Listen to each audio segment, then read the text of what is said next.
नमस्कार मित्रांनो, स्वागत आहे तुमच्या माझ्या या यूट्यूब चॅनलमध्ये. तर आज आपण बघत आहोत अनुभवाच्या जोरावर यश.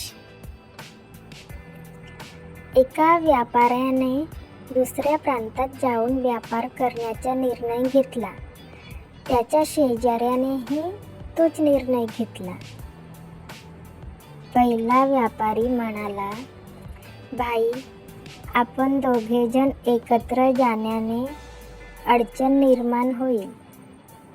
एकतर तू पहिल्यांदा जा किंवा मला तरी जाऊ दे. दुसऱ्या व्यापाऱ्याने विचार केला, आपण पहिल्यांदा जाण्यात फायदा आहे.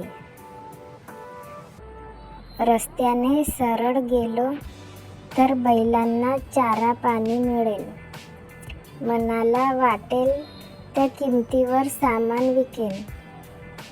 त्याने पहिल्यांदा जाण्याचा निर्णय घेतला. पहिल्या व्यापाऱ्याला वाटले, या व्यापाऱ्याच्या जाण्याने गाडी वाट चांगली तयार होईल. याचे बैल कडक गवत खातील व माझ्या बैलांना चांगले मऊ गवत खायला मिळेल. नव्या खोदलेल्या विहिरीचे पाणी प्यायला मिळेल. शिवाय चांगल्या किमतीवर सौदा करता येईल.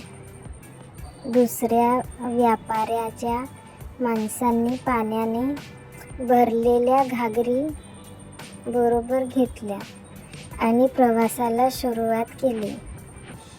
वाटेत काही भिजून आलेले लोक त्यांना भेटले.